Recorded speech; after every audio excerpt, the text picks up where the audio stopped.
안녕하세요. 그 뉴스 제목이 되게 자극적입니다. 월 290만원 갖고 있는데 주택담보대출 이번 달이 8%, 내년에는 10% 된다라는 이제 제목입니다. 뭐 결국 이제 제가 생각하고 있는 부분들하고 이제 일치되는 그런 뉴스인데요.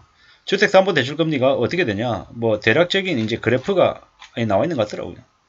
21년 9월 말에 2.78에서 4.5였는데 지금 이제 어느덧 이제 2022년 11월 말에 얼마를 전망하느냐? 7에서 8%랍니다. 7이다? 되게 너무 높은 것 같은데. 7은 좀 과한 것 같고요. 한 6에서 8 정도 될 것 같습니다. 6에서 8 정도. 6에서 8 정도라고 이제 봐야 되겠죠. 뭐 6에서 8이다라고 하면 이제 작년 연말하고 비교해보면 3.7에서 5인데 2021년 12월 말의 최상단보다 11월 말에 하단이 이제 더 높은 거죠. 6에서 8. 그리고 내년 상반기가 되면 6에서 8이던 게 9에서 10이 된다는데 9에서 10은 좀 너무 과한 것 같고요. 6에서 8이던 게 8에서 10이 된다라고 봐야 되겠습니다. 상반기에. 그리고 하반기에는 어떻게 되냐? 10에서 12, 한 10에서 한 13 정도까지 된다라고 봐야 되겠습니다. 뭐 이게 이제 추정되는 이제 모습인 거죠. 이렇게 되면 뭐 지금 현재 주택담보대출금리 뭐 원리금 해가지고 290만원 낸다. 이게 내년 말이 되면 얼마 될 거냐? 한 400만원 된다라고 이제 봐야 되는 거죠. 뭐 공포의 원리금 상한 두 자릿수 주담대 온다 뭐 이렇게 얘기하는데 2023년 상반기는 뭐 8에서 10%, 하반기는 10에서 12가 된다. 이렇게 이제 보는 게 맞겠다라는 겁니다. 많이 우려스러운 모습이 될 수 있다라고 이제 봐야 되는 거죠. 이제 어떻게 되냐? 이제 빚내면은 이제 골로 간다라고 생각해야 되는 거죠. 그럼 어떻게 살아야 됩니까? 아르바이트 해야죠. 쿠팡 배달 일 하든지 아니면 물리센터 가서 일을 하든지 뭐든지 해야 되는 상황이 된다라고 이제 봐야 되는 거죠. 이자 290만원 내다가 400만원 내면 400만원이 말입니까? 절대로 수월한 얘기가 아니죠. 290에서 400이 된다. 그냥 110만원 더 낸다. 뭐 이렇게 생각할 수 있는 부분이 아니라는 거죠. 멘탈이 나갈 겁니다. 정신이. 충격이. 대충격이 이제 생긴다라고 봐야 되는 거죠. 지금 290을 낸다라고 하는데 그것 또한 절대로 쉬운 일이 아니죠.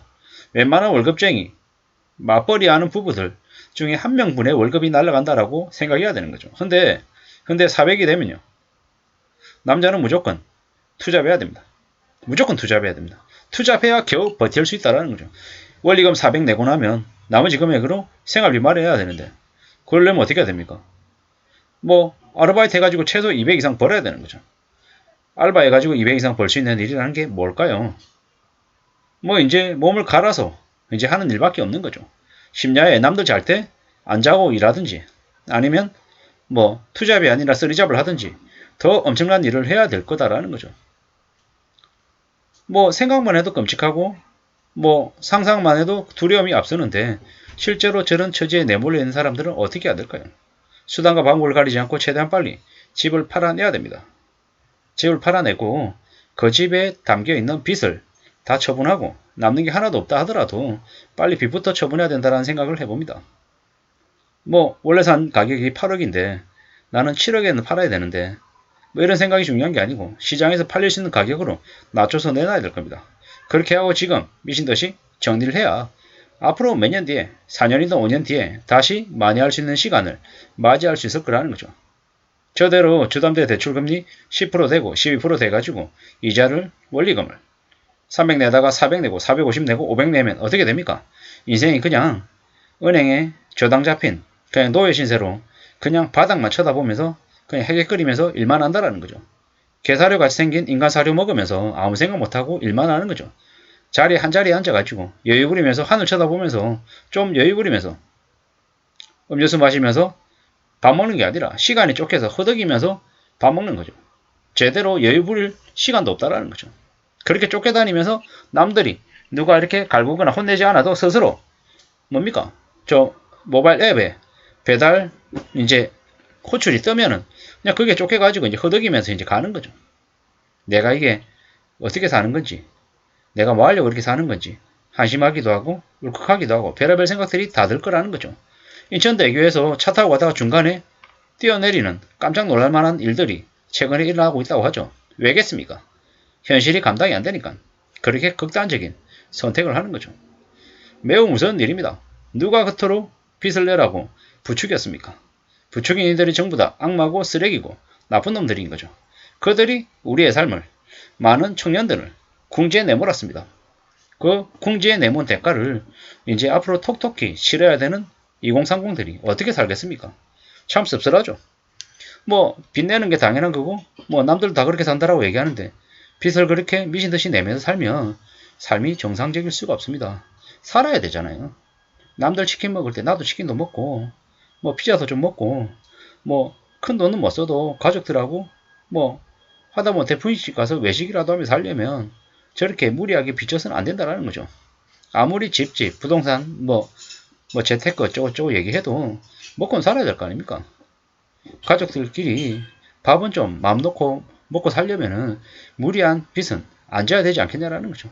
잘 생각해 볼 필요가 있습니다. 우리가 살아간 삶이 앞으로 어떻게 흘러갈 건지 숨죽이고 지켜봐야 될 겁니다. 많이 무서워질 것 같습니다. 지금 현재 뭐 일본도 지금 뭐 부도가 난다, 디폴트다, 어쩐다 이러고 있는 상황이 지금이기 때문에 더 숨죽이고 지내야죠.